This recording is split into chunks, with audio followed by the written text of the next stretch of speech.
Glória a Deus. A paz do Senhor, irmãos, amém? Amém? Glória a Jesus. Desde já quero agradecer a oportunidade dada a mim pelo pastor Wilton, meu querido irmão. Que bom, estamos felizes de estar aqui essa noite, depois de algum tempo, né? Sempre bom estar aqui, irmãos. Estava conversando ali, cochichando ao pé do ouvido. Esse ano eu completo 25 anos de fé.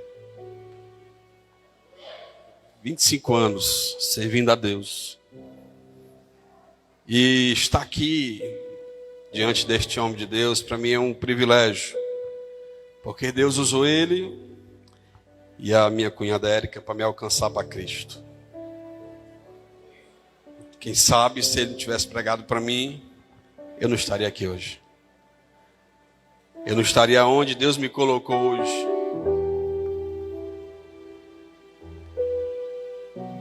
A gente louva a Deus porque tudo na nossa vida não é por acaso. Nada na vida da gente acontece simplesmente por acontecer.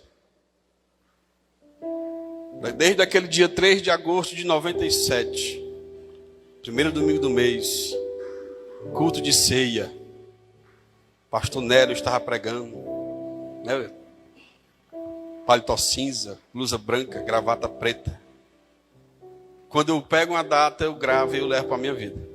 E esse dia, dia 3 de agosto, foi o dia em que o Espírito Santo me pegou. Alguns, os mais antigos, né, sabem que eu me congreguei aqui alguns anos, não foi? Uns 7 anos, foi 6, 7 anos, foi? Deus me trouxe para cá para aprender.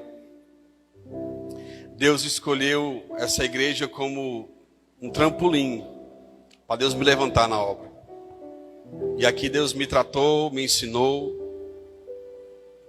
E assim Deus cumpriu sua promessa. Há 6 anos, Deus me levantou como pastor na sua obra. E hoje passamos 6 anos, 7 anos, na verdade, de ministério. 6 anos pastoreando aqui no Genibaú, ali na Beira Rio, né, com a congregação da nossa igreja mãe. E hoje estamos agora no interior, no sertão, a terra em que Deus me fez me apaixonar. Minha segunda casa. Lá na cidade chamada Deputado Irapuã Pinheiro, precisamente no distrito de Betânia, na qual eu quero mandar um abraço para os irmãos que tem alguns assistindo aí. E Deus nos levou para lá. E eu, conversando com a Dani esses dias, depois de tanto tempo, a gente começa a cair a ficha que estamos em um campo missionário. Nós deixamos nossa casa, nosso conforto, nossa segurança e nos lançamos inteiramente na vontade de Deus. Há um lugar onde a gente não conhecia, a gente conhecia de visita, mas passamos a morar lá, conhecer a cidade, crendo simplesmente que Deus é quem nos sustenta. Longe da família, longe de todo mundo. Mas Deus nos deu uma família abençoada lá, que é a nossa congregação. Pessoas que Deus tratou e nos entregou como ovelhas. E eu digo para eles que não são só ovelhas, são nossa família ali, a extensão da nossa família. E a gente louva a Deus, porque lá Deus tem nos ensinado muito ainda. Mas vamos para a reflexão de hoje. Eu convido você a abrir sua Bíblia no livro de Jó, capítulo 27.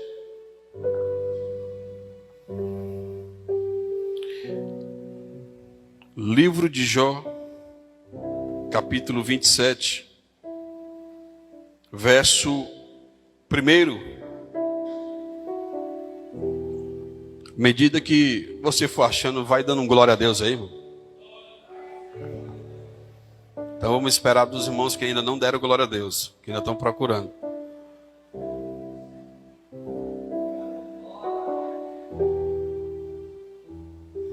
Glória a Deus, né? Tem recurso, né? Os irmãos lá estão... A gente está trabalhando para a gente colocar um telãozinho já. Mas eu sou daqueles crentes antigos, sabe? Eu gosto do papel. Eu gosto de segurar. Como diz meu pastor presidente, é bom que se Satanás aparecer na frente, a gente dá uma Bíblia na cara dele. Amém? Versículo 1 diz assim: prosseguindo Jó em seu discurso, disse: tão certo como vive Deus, que me tirou o direito, e o Todo-Poderoso, que me amargurou a alma, enquanto eu tiver alento, e o sopro de Deus estiver às minhas narinas, aos meus lábios não falarão maldade, nem a minha língua pronunciará engano.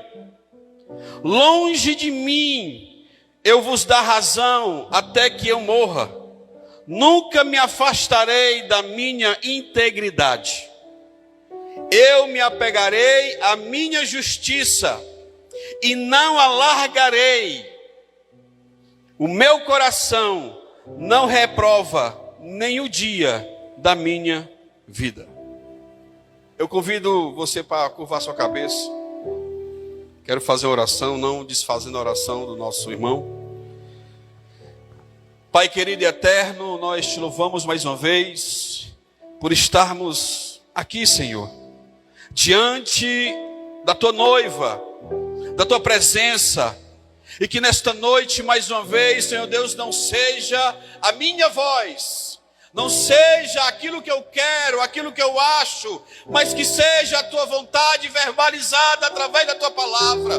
Que nessa noite o teu Espírito Santo haja conforme ele queira, e que esta palavra, Senhor, encontre terreno fértil para que ela venha brotar segundo a tua vontade. E que nossas vidas, Senhor, sejam mais uma vez sacudidas pela tua palavra, Senhor.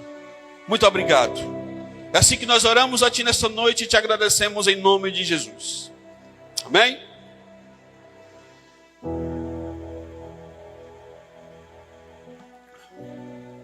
Jó, ele, no capítulo 27, ele faz uma declaração muito forte. Ele, diante de tudo que ele vinha passando, diante do sofrimento, diante das dores, ele faz uma declaração de compromisso com Deus. Não é normal uma pessoa que sofre dores em situações como Jó abrir sua boca e declarar fidelidade a Deus. A nossa mente humana, ela não está preparada para lidar com situações difíceis. A nossa realidade humana não vem com um manual dizendo como se comportar quando faltar algo na panela. Quando a enfermidade chegar e assolar a minha vida. Não vem com esse manual. Mas pela fé, como o escritor de Hebreus disse, a minha fé, ela vem demonstrar que há algo mais forte que vai fazer algo por mim. A minha visão de fé diante de Hebreus é que Deus, embora eu não veja com os olhos carnais, eu não possa esticar minha mão e pegar, mas a minha fé diz que Ele está aqui. E diante dEle eu creio que Ele vai fazer alguma coisa. Eu creio que no tempo certo, na hora certa, Ele vai se manifestar. Mas Jó, ele não estava sofrendo qualquer luta. Ele estava sendo provado. Deus permitiu na vida de Jó aquele sofrimento, não para que ele sofresse, mas para que Satanás visse a integridade dele. Às vezes, situações como essa vêm à nossa vida para que nós possamos demonstrar nossa fé. A palavra diz que a fé sem obras é morta. Mas quais são as obras da fé? Jó, ele dá um exemplo de que são essas obras. É não blasfemar, é não murmurar, é não querer largar tudo, sair correndo. É adorar a Deus, simplesmente. É declarar diante dele que ele é Deus, e para isso já é o bastante. O texto, ele começa dizendo, prosseguindo Jó em seu discurso, disse, tão certo como vive Deus, que me tirou o direito, e o Todo-Poderoso que me armadurou a alma. Enquanto eu tiver alento e sopro de Deus, estiver nas minhas narinas, enquanto eu viver, ele está dizendo, os meus lábios não falarão maldade, nem a minha língua pronunciará engano.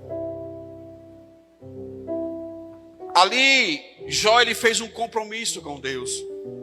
Senhor, não importa a luta, não importa a dor, não importa o que eu esteja passando, eu não vou me abrir a boca para blasfemar, eu não vou murmurar, eu não vou dizer que a luta está forte. Eu vou só louvar, eu vou só glorificar, eu só vou declarar que Deus ainda é Deus na minha vida. Infelizmente, a gente vive uma época em que se prega um evangelho muito fácil.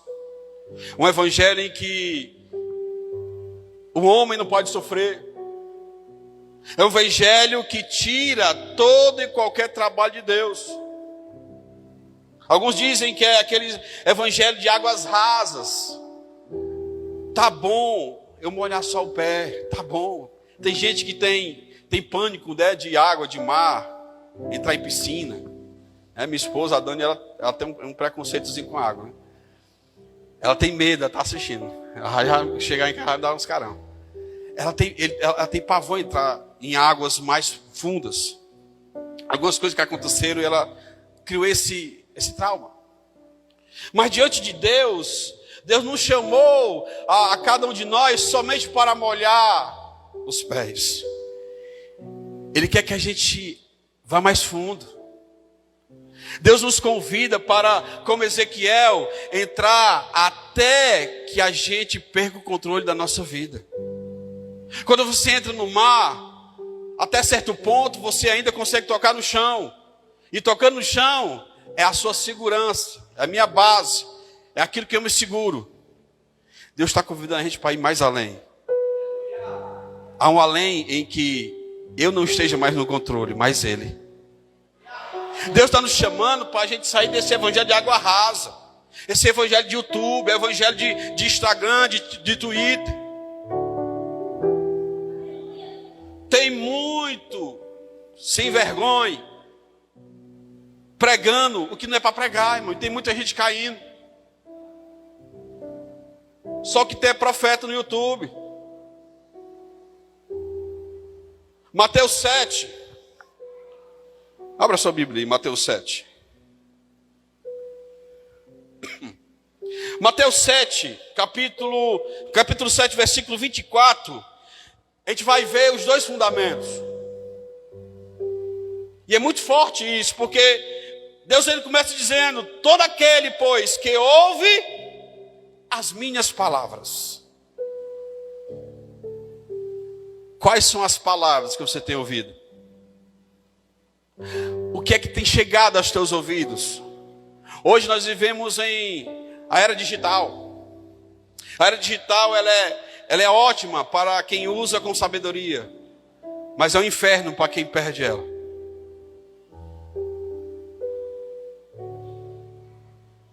Todos viram o que aconteceu lá na Santa Catarina, né? Internet, jogos. O que nós estamos ouvindo, irmão? O que estamos ouvindo? Será que é algo de Deus? Se é algo que vai me frutificar sobre essa terra? Nós temos que ter sabedoria e entendimento para saber o que estamos ouvindo. O texto diz: todo aquele que ouve não é ouvir qualquer coisa, é ouvir as minhas palavras. Ou seja, Deus está dizendo, quem escuta a minha palavra, quem escuta e entende a minha voz. E ele continua. E as põe em prática. Estamos pondo em prática o que está sendo pregado aqui. Você está pondo em prática tudo aquilo que você tem lido nesta palavra. Porque tudo isso influencia no meu compromisso com Deus. Um dos exemplos que eu quero deixar como compromisso com Deus é Enoque. Gênesis capítulo 5, versículo 23. Bota em telão. O texto diz: todos os dias de Enoque foram 365 anos, foi? Acaba viveu 365 anos. O que é que vem depois? Enoque andou com Deus. Ele não andou com Deus 1 ano, 2 anos, uma tarde. Ele andou com Deus 365 anos. Enoque andou diariamente com ele. O que é andar com Deus? Anda com ele de lado aqui, ó. Se te andar com Deus, a gente vai deixar de andar em certos lugares que não deve andar, porque Deus está aqui, ó. Se eu andar com Deus, eu vou deixar de ver algumas páginas que não deve ver. A gente vai deixar de curtir perfis que não condiz com a minha fé. Aí uma vez chegaram para mim e disseram assim: pastor, se eu estou proibido de fazer, a palavra me proíbe? Eu disse: não. A palavra de Deus, ela não proíbe. O que ela diz é que tudo é permitido, mas nem tudo me convém. Nem tudo me convém, porque vai chegar um dia que eu vou pregar o evangelho para alguém. E esse alguém é para ser meu amigo. Nós temos que pregar para a nossa amizade. Por que você está deixando de pregar para os amigos? Porque os amigos sabem quem nós somos. Ele sabe o que eu faço, ele sabe o que eu compartilho, ele sabe as brincadeiras que eu faço. Por isso eu não vou evangelizar. Por quê? Porque ele vai dizer assim: e tu não era crente? E tu é crente e faz isso? Por isso que ninguém está pregando mais para amigos. Prega para desconhecido. Mas cuidado. Às vezes Deus usa alguém desconhecido para se envergonhar, viu? Compromisso com Deus. Deus vai levar uma igreja para ser arrebatada, uma igreja compromissada. Uma igreja que está comprometida com este evangelho. O evangelho é de morte para nós e vida para aqueles que vão ver. Aqueles que devem se espelhar em nós. Nós temos que morrer para que os possam viver.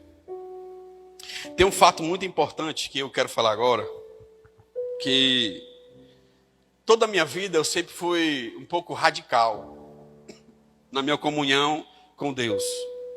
Alguns irmãos que te passou um tempo compartilhando essa igreja junto, sabe? Em alguns momentos eu fui radical demais, aí precisa ser chamado a atenção. Mas eu sempre fui fiel àquilo que esta palavra prega. Eu nunca compartilhei, eu nunca concordei com algo que não esteja nesse livro. E quando esse evangelho é de morte, ou seja, eu tinha que morrer, eu tive que morrer há quase 2 anos atrás. Quando eu digo que Deus sabe o que faz, Ele sabe o que faz. Acho que eu nunca falei isso aqui. Eu fui chamado pelo meu pastor para assumir uma obra lá na Betânia, em setembro de 2021. Setembro de 2021. Eu estava naquele, né? A gente já estava decidindo que a gente vai, vamos preparar. Passou setembro, outubro. Dia 24 de novembro, Deus escolhe minha mãe.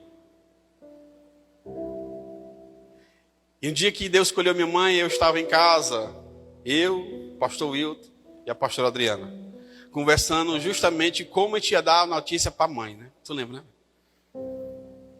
Porque a gente não podia dar assim, né? A mãe estava fragilizada. E quando a gente ia em direção lá ao Silpé, quando a gente recebeu a ligação que ele tinha passado mal, naquele carro, o Wilton tentando falar com o pessoal do seu pai, a Adriana tentando falar com a moradora lá da casa, e eu no meu canto ali, e Deus falando assim, ó, eu já levei ela. Eu não falei nada naquela hora. Mas é aquela voz de Deus que a gente torce para não ser Deus, ser a carne.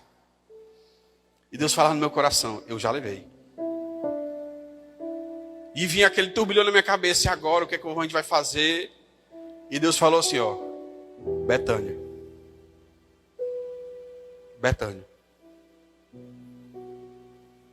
Chegamos lá, a gente viu a cena que veio, passou tudo. Eu fui para a escolinha, né? Sentei, liguei para o meu pastor, dei a notícia para ele, pastor Valtinho. E antes que ele falasse, porque eu conheço ele, ele ia me dizer, pois você vai voltar para a sede, você vai ficar aqui diante de mim, que eu vou tratar você. Antes ele falou, eu disse assim, pastor, sentado lá, já à tardezinha, eu acho que eram umas 3 horas, mais ou menos, 3h30. Pastor, Betânia ainda está de pé. Não muda nada. Porque eu sabia que era a vontade de Deus. Se eu falar para você que foi fácil, não foi e não está sendo. Porque eu abri mão do convívio dos meus irmãos, do meu pai que ficou aqui, para fazer a vontade de Deus. Deus havia me tratando. 2 meses antes, eu acho que não 2 meses, mas eu acho que foi a última consulta que ela teve em julho, se eu não me engano, foi justamente 3 meses. Julho foi agosto, 3 meses, que depois do último processo hospitalar, Deus preparou e levou. E uma das madrugadas, 3h25 da noite, eu orando na sala lá de casa, chorando, pedindo a Deus que tu curasse minha mãe. Deus fala comigo. E se eu não curar, ainda vou ser Deus na tua vida? Eu simplesmente parei de orar, chorei até 15 para as 5 da manhã e não orei mais. Até a partida dela. Porque Deus já sabia o que ia fazer. Ali eu morri. Porque eu tinha consciência que tinha uma obra a ser feita. E a palavra de Deus diz que aquele que não deixar pai e mãe não pode ser meu discípulo. Aquele que não abrir mão da sua própria vida não pode seguir a Ele. Eu disse, Senhor, eis-me aqui. Nós vamos. Compromisso com Deus, irmão. Compromisso com Deus. E eu falo para você, está com 1 ano e 2 meses que estamos lá.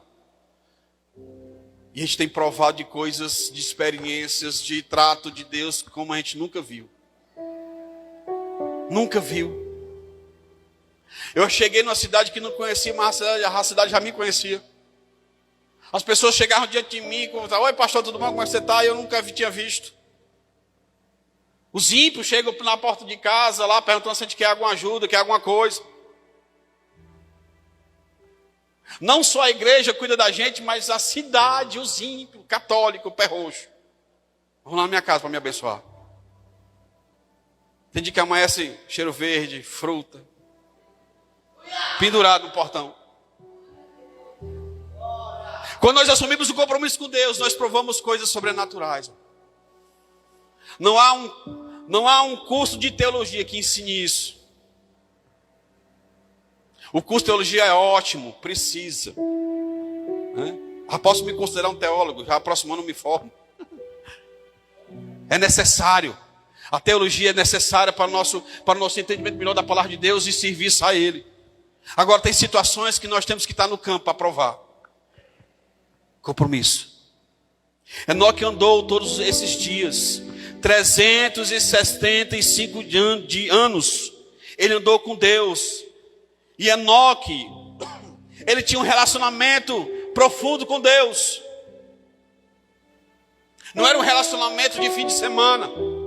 Não era um relacionamento de 3 vezes na semana, como tem algumas igrejas tem os cultos. Era diário. Essa expressão era tão profunda que só 2 personagens são lembrados assim: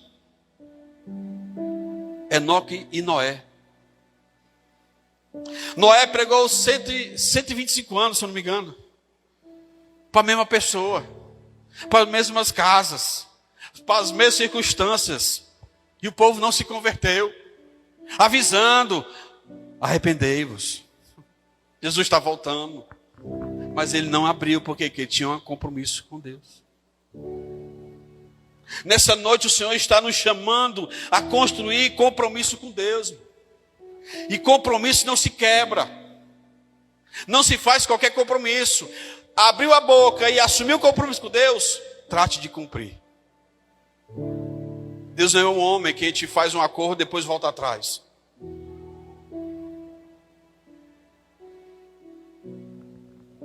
Voltando para Mateus. Todo aquele que, pois, ouve as minhas palavras e põe em prática.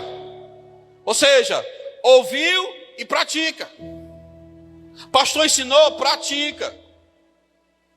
Cuide domingo a gente aprende para o que exercer na semana, todo dia. Se você pedir, ele dá situações para você botar em prática o que foi pregado. E o que ele diz? Ele compara esta pessoa que escuta a pregação e pratica como um homem prudente. Homem prudente, o que é um homem prudente? É aquele que sabe o que falar, na hora que falar e o lugar onde vai falar. Prudente é aquele que sabe o lugar que cabe a ele e que não cabe a ele. Prudência é aquele que pensa antes de agir. Prudência, ele sabe que se aquele caminho vai me querer desviar, eu não ando mais nele. Prudência é aquele que sabe que aquela amizade é tóxica para a minha vida espiritual, eu deixo aquela amizade. Esse é o homem prudente. E o homem prudente, o que ele fez? Ele construiu, edificou a casa na rocha. Quando vocês tiverem a oportunidade de ir lá na Betânia, eu vou mostrar aqui lá, a região de Betânia, ela foi edificada em um monte de rocha. Não é areia, não é pedra, é rocha. E na minha rua tem uma casa que literalmente foi edificada na rocha. Quando eu passei, eu olhei assim, Dani, aqui ó, Mateus 7 aqui ó, para a gente ver ó. A rocha zona e a casa em cima. Homem prudente. Servo de Deus é prudente. Crente é prudente. Eu até brinquei com ela uns dias, logo assim, rapaz, ser crente em Fortaleza é muito bom. Agora ser crente interior pequeno, todo mundo que lhe conhece, todo mundo sabe onde é a sua casa, embora você não conheça ninguém. Eu peço as coisas para o menino lanche, né? Aí chega lá no saco, casa do pastor. Uma vez, o Azael, o meu mais novo, né? Ele estava tossindo muito. As crises dele. Aí, no outro dia, a gente levou para o colégio, aí teve a senhora, você vem cá, chamou a Daniela. Rapaz, o seu filho passou a noite todinha tossindo, foi? Misericórdia, o povo aqui não dorme não, é só olhando o que a gente faz. Irmão. Nós temos que demonstrar ser servo de Deus, é assim, ó, diante de várias testemunhas. É assim que Deus faz. Edificou a casa na rocha, tem uma vida de fidelidade a Deus, o que acontece? A chuva pode cair, os rios podem transbordar, os ventos podem soprar, mas a casa não treme. Pode bater a luta que for, a dificuldade, a doença, a escassez que for, mas a minha vida não abala, porque está em cima da rocha que é Cristo Jesus. Pode vir a tribulação que for, ele não se abate, ele está firme, porque é Deus que sustenta, irmão. O homem prudente. O homem prudente faz compromissos como Moisés. Hebreus capítulo 11, versículo 24.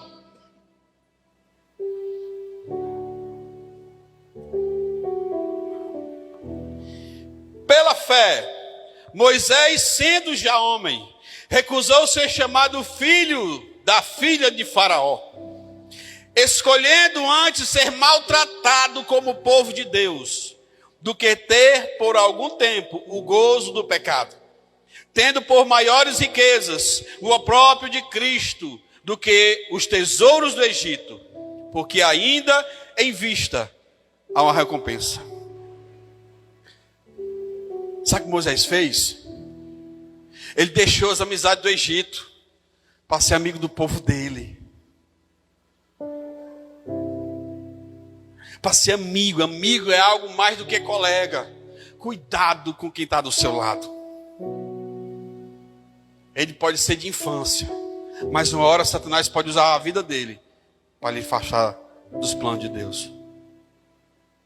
Ele preferiu estar do lado do povo, do escravo, daquele que apanhava o dia inteiro, do que estar dentro do palácio, para provar os manjares do rei, privar de gozo e suposto os deleites da vida. Eu prefiro o meu povo.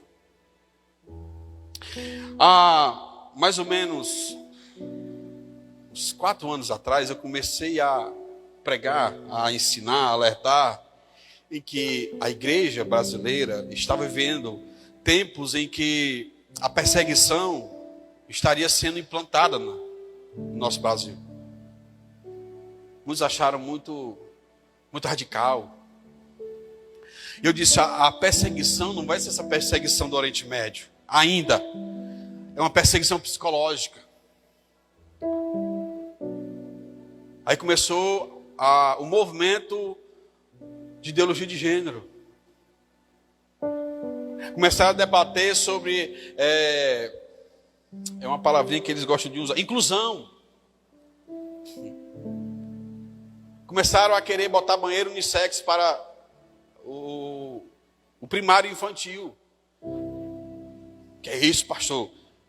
A Cuca do Mondubim, aqui no Mondubim, foi pegue lá com banheiro unissex já, com ensino infantil.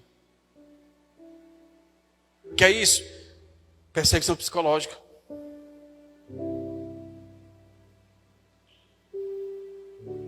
Lá, igreja pequena, move muito movimentos políticos.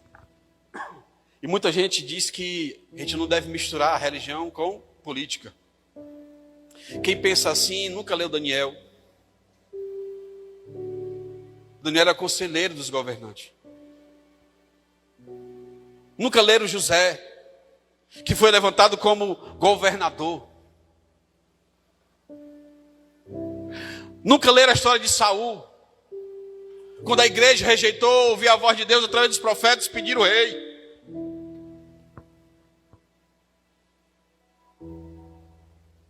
Há projetos, inclusive de regulamentação do evangelismo em Fortaleza. Não sei se já engavetaram, mas tinha. E um dos cabeças é o atual governador. Só vai permanecer quem tem compromisso com Deus, viu? Na Amazônia, já não pode mais evangelizar os indígenas. Na Bahia, já proibiram termos religiosos. Inclusive, parece piada, mas não é. Lá, já decretaram lá que a gente não pode, algumas regiões não pode falar que está expulsando o cão, o demônio, porque vai afetar as religiões afrodescendentes ali lá. Uma escola em São Paulo proibiu os professores abençoar as crianças, assim, Deus te abençoe, não pode mais dizer. Está acontecendo, irmão. São perseguições psicológicas. O que é que você acha acontecer amanhã? Sabia que tem projetos para os pastores evangélicos dar uma cópia do sermão, para se não tem algum conteúdo discriminatório? Você sabia disso? Sabe onde que tem isso aí? Na Coreia do Sul. Ditadura. E o Senhor tem nos alertado durante esses anos. Deus está querendo levantar um povo compromissado. Compromissado com Deus. Tem gente que perde a fidelidade de Deus porque quer receber um pouquinho mais do Bolsa Família. Mente, diz que é solteira e é casada para receber um bolsa maior. Viu? Tem crente ali que tem gato em casa na Cagés, na Coelce. E domingo está dizimando, dando glória a Deus. Acho que ninguém está vendo, mas Deus está. E que as bênçãos de Deus. Cadê o compromisso com Deus?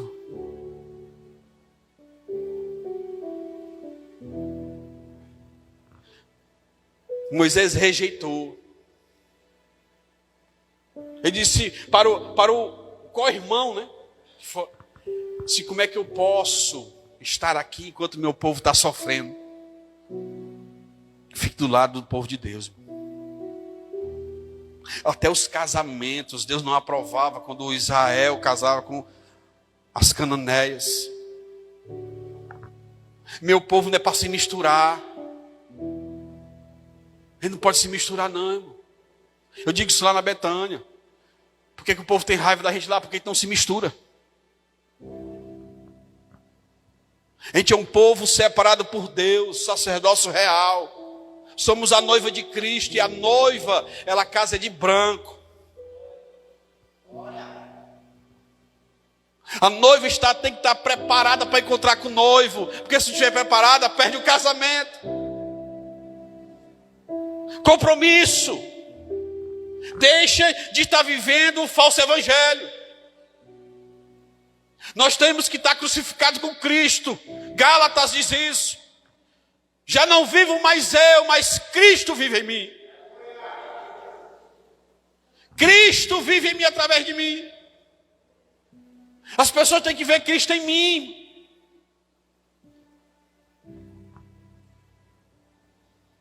Ser fiel como o compromisso de Moisés, ainda que precise reduzir o número das amizades, ainda que deva diminuir os amigos.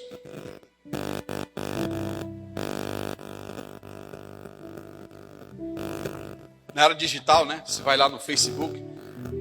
O pobre do Facebook quase está saindo de linha, né? Você vai lá, meu Facebook, tem 1.600 pessoas, acho. 1.600 amigos, ó. Não conheço nem um terço. Mas está lá, 1.600 amigos. Ei, amigo, no máximo é 3. Pedro, Tiago, João. Se você tiver 10 amigos, mais amigo, aí você é felizardo. Porque amigo não é aquele que concorda com tudo, não. É aquele que confronta você. Amigo não é aquele que bate nas costas assim, ó. Não, é confronta. E ser humano não gosta de ouvir a verdade. O ser humano não gosta de ser confrontado. Porque vai ferir aquilo que eu gosto de fazer. Assim como Mateus 7 diz que aquele que edificou a casa, né? E Mateus, ele é até um pouco mais contido em suas palavras. O mesmo texto em Lucas capítulo 6, se você puder abrir, ou acompanhar no telão, o que ele vai dizer? Olha o que ele diz. Lucas capítulo 6, 46. E por que me chamas, Senhor, Senhor, e não fazes o que eu vos mando? Lucas é um pouco, Marcos ele conta um pouco mais contido, né, as palavras. Mas Lucas, historiador como é, e todo historiador ele vai até o fundo. Por que me chamas, Senhor, Senhor, se não fazes o que eu vos mando? Eu vos mostrarei a quem é semelhante, aquele que vem a mim, ouve as minhas palavras e as pratica. Tem uma classe de crentes se levantando, dizendo que Deus não faz vergonha a ninguém. Esqueceu. Quando Pedro negou ele, né? Ou então quando Pedro estava diante dos discípulos, chamou Jesus à parte e disse: mestre, não precisa voltar para lá não. Não precisa ir para Jerusalém não. Está muito bom aqui, está muito bem, estamos aqui pregando o evangelho. Apartai-vos de mim, Satanás. E Jesus não falou baixinho no pé do ouvido não, ele falou foi para todo mundo ouvir.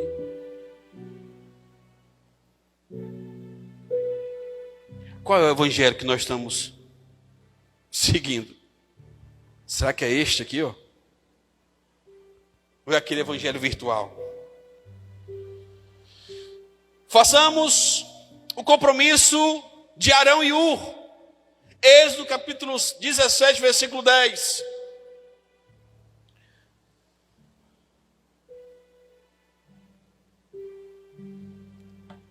Fez, pois, Josué como Moisés, e dissera, e pelejou contra Amaleque. E Moisés, Arão e Ur subiram ao cume do outeiro. E acontecia que quando Moisés levantava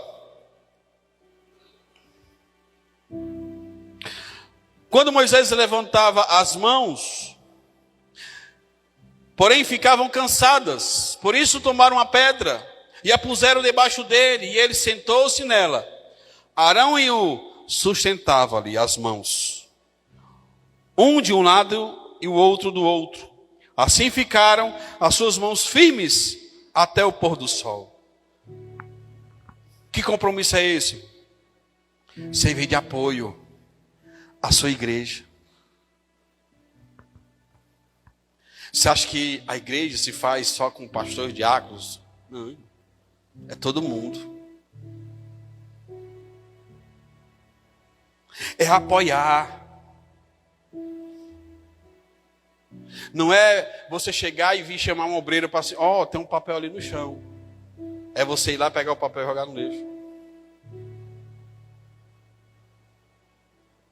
Chegar assim, bicho, as luzes estão apagadas. Cadê o diácono? Ei, diácono, as luzes estão apagadas. Fala e acenda.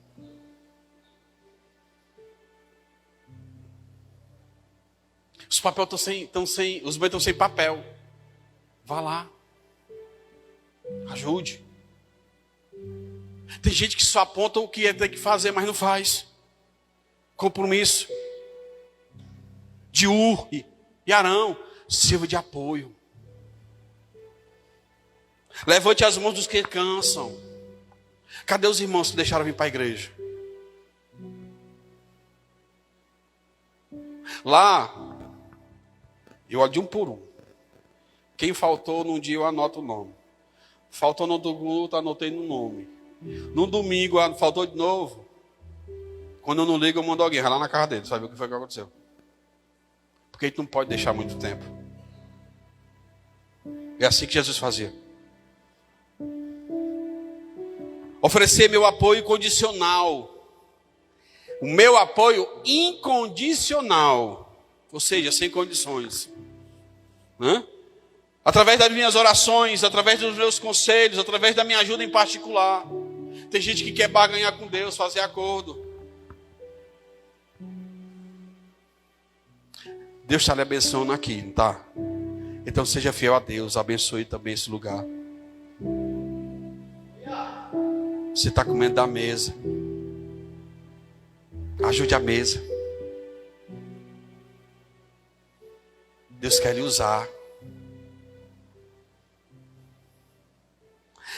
Lá toda quarta-feira eu coloco alguém para pregar. Em outros locais eu fazia isso. Aí diz assim, pastor, não quer mais pregar não. Essa é porque eu quero compartilhar a obra com os irmãos. Como é que eu vou colocar alguém para pregar no meu lugar se eu nunca ouvi ele pregar? Eu levanto ele quarta-feira, prega aí, irmão, hoje. E Deus tem nos dado obreiros bons. Deus quer usar a sua vida, viu? Mas eu não sei falar. Deus ensina. Eu não tenho memória ruim para gravar os versículos. Não tem problema, eu também tenho, viu? Mas Deus lembra na hora. O que Deus quer é somente aqueles que estão aptos. Aqueles que querem ser usados. Aí Deus usa. Abre a boca, porque quem enche é Deus. Façamos o compromisso de Josué e Caleb. Números capítulo 14, versículo 6. E Josué, filho de Num, e Caleb, filho de Jefoné, que eram dos que espiaram a terra, rasgaram as suas vestes e falaram a toda a congregação dos filhos de Israel, dizendo: a terra pela qual passarmos para espiar é terra muitíssimo boa. Se o Senhor se agradar de nós, então nos introduzirá nesta terra e nos dá lá terra que manda leite e mel. Se você conhece a história, a narrativa, você vai ver que quando eles dois voltaram, os povos começaram a reclamar com eles. Não, começaram a confrontar. Começaram a dizer assim: não, vai, tem muito cananeu lá. A gente foi lá, vai morrer. E começou aquela rebelião. Dessa situação nasceu aquele jargão, aquele versículo que todo mundo usa como profecia, né?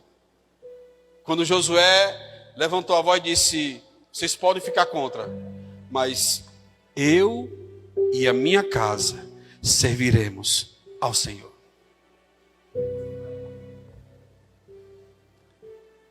Não que eu possa profetizar na minha casa, eu posso.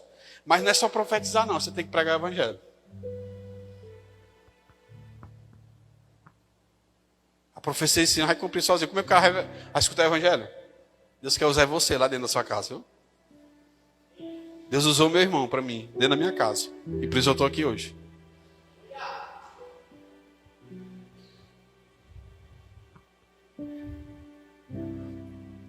Josué e Caleb, eles não se preocuparam com o que eles ouviram. Às vezes nós estamos sendo direcionados por Deus, aparece sempre aqueles que: vai não, menino. Isso não vai dar certo não. Tá bom aqui, ó. Agora com o ar-condicionado aqui tá melhor mesmo. Mas se acomode não, tem vida lá fora, ó. Como diz meu pastor, ainda tem uma cadeira em branco, ó, sem ninguém, vazia. Vamos lá, ó. Quem está sentado ali está lá fora. Nós temos que trazer para dentro da casa de Deus. E é a sua vida que Deus vai levantar. Para a gente terminar, façamos compromisso de André. João capítulo 1, versículo 40.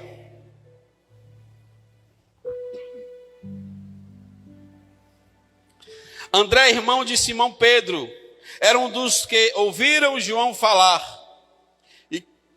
e que seguiram a Jesus. Ele achou primeiro a seu irmão Simão e disse-lhes: havemos achado o Messias, que traduzido quer dizer Cristo. E o levou a Jesus. E Jesus, fixando nele o olhar, disse: tu és Simão, filho de João, tu serás chamado Cefas, que quer dizer Pedro. Sabe o que foi que André fez? Ei, a gente achou o Senhor. Vamos lá? Ele vai dar uma nova vida para a gente. Ele vai lavar nossos pecados. Ele vai mudar a nossa vida. Há uma situação interessante que eu brinco com os irmãos, que é onde nasceu o discipulado. Paulo, recém-convertido, novo na fé, no meio lá dos discípulos. E o povo tudo para lá e isolaram o Paulo, né? E tudo cochichando. Esse aí que matava, esse aí que era perseguir a igreja. E está aqui. Só um se levantou. Pai até ele assim: ei, irmão Paulo, vem para cá. Barnabé, o evangelista. Às vezes alguém chega, fica ali atrás, ninguém dá um Pai do Senhor, uma boa noite. A recepção é o cartão de visita. Uma pessoa bem recepcionada, ela não sai mais daqui nunca. Tem gente que chega, ninguém fala, senta lá atrás e nunca mais volta. Deus usou Barnabé para introduzir o apóstolo Paulo e ele ser quem ele é para o evangelho. Por isso Deus está incomodado em que os seus filhos tenham um compromisso com Ele. Fique de pé. Compromisso.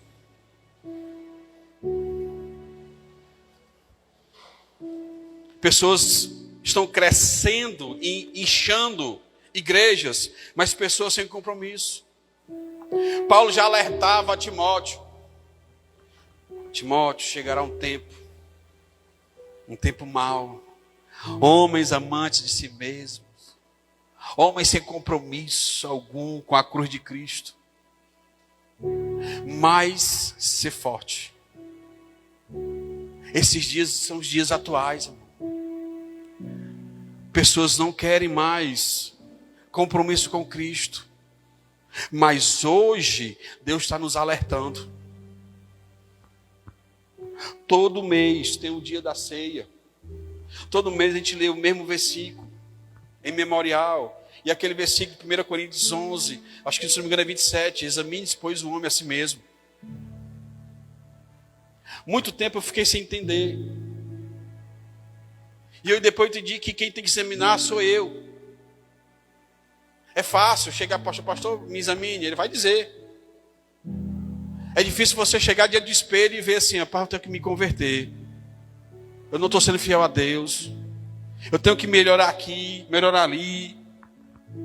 É difícil o homem se olhar no espelho e dizer assim, eu tenho que mudar, senão eu vou perder o céu. E o céu está pertinho. Jesus está vindo buscar a sua igreja. Uma coisa que eu vi no jornal hoje, não o jornal hoje da Globo, mas o jornal atual, né? Uma coisa que eu ouvia falar, fazer igual o Jó, né?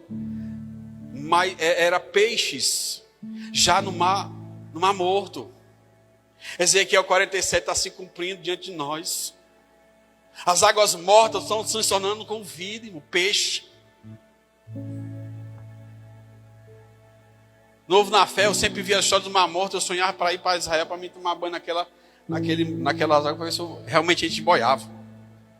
Será que a água vai me boiar mesmo, velho? Pesando 110 quilos. Deus está cumprindo suas promessas. Deus está dando sinais que Ele está voltando. Tem igrejas pedindo avivamento para o Brasil. Eu amei que esse avivamento venha. Mas todo avivamento precede luta, precede choro, perseguição. E eu estou orando, Jesus, manda perseguição para o Brasil, porque eu sei que depois vem avivamento. Deus vai sacudir essa nação.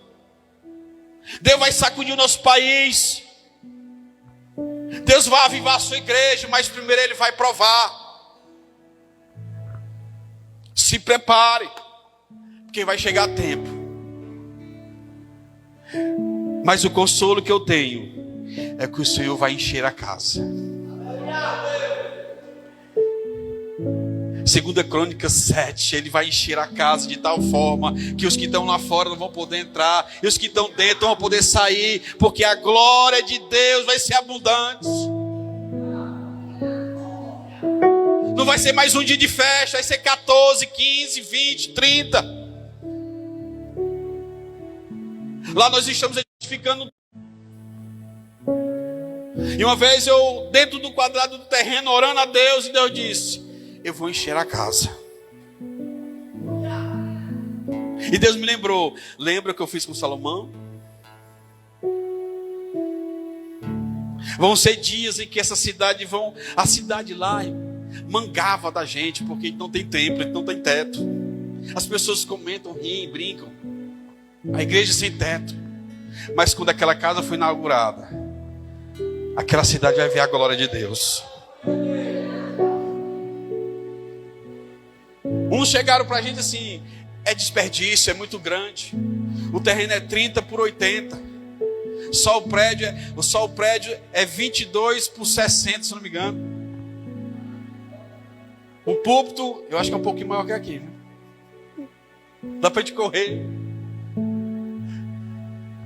É 6,5, se eu não me engano. Vai ter um tanque batismal. Tá só o tijolo, mas eu contemplo já, sabe? É pela fé, irmão. Nós temos que valorizar a nossa fé, porque a nossa fé não é vã, é em Deus. Eu não tenho, mas é como se eu tivesse. Eu não vejo, mas é como eu sentisse. Deus pode realizar o impossível. Basta ter compromisso, basta ser fiel. E a fidelidade não é temporal, é atemporal. Não tem tempo ruim não, é fiel. É na escassez, é na bonança, é tudo, irmão.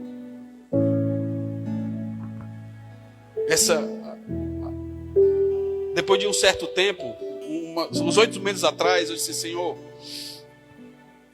eu acho que tu já me provou em todas as áreas já. Toda circunstância que você pode imaginar, acho que Deus já me provou de alguma forma. A última grande prova foi há quase 2 anos. Você tá bom, né, Jesus? Dá para tu ensinar agora sem puxar muito, eu já aprendi. Eu disse assim, antigamente assim, eu disse assim, quando Deus me chamava a abandonar tudo para servir a Deus. Aí chegava para mim assim: tu fala assim porque tu não tem mulher para sustentar. Aí eu casei aqui, diante desse altar. Eu tive que ir para cá para Deus me abençoar. Aí casei. Agora tu fala assim. Eu continuava falando, quando Deus me chamava, eu abandono tudo para ir. Tu faz assim porque não tem nenhum menino, né? Com fome, pedindo com fome. E na obra, hoje tem, amanhã não tem. Aí veio a Júlia. Aí, continuo dizendo, quando Deus me chamar. Aí foi com a Júlia. A promessa se cumpriu. Eu estava trabalhando muito bem, um emprego maravilhoso na Parangaba, segunda a sexta até 4:30 da tarde. Não trabalhava feriado.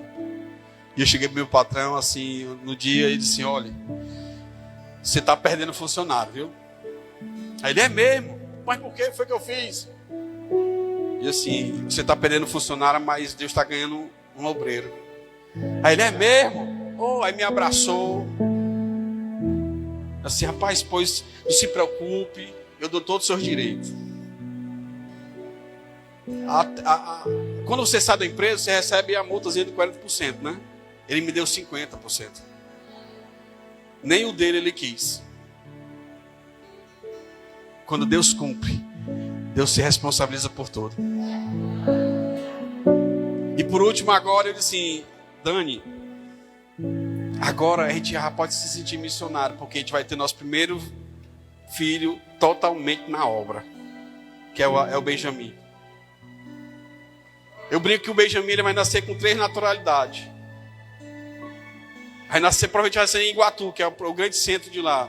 É iguatuense, irapuense, que é a cidade onde a gente mora, e fortalezense. Vai ter 3 cidades ele. É o filho da obra, o filho da coroação, o filho da alegria. Benjamin, o filho da alegria. Me perguntaram por que eu botei Benjamin.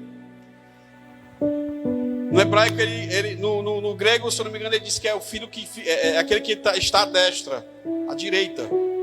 E o Benjamin passou 6 meses, ou foi 7, do lado direito da Daniela. Não saía de jeito nenhum. Assim, olha. Vale a pena, viu? Eu posso dizer que eu não me arrependi de nada, ter feito nada. Se Deus me chamasse de novo, hoje eu atendia de novo. Porque eu tenho provas que Deus sustenta aquele que Ele envia. E Deus quer levantar pessoas essa noite. Talvez você possa estar achando assim: não perdi as esperanças, Deus não vai mais fazer. É nessas horas que Deus faz.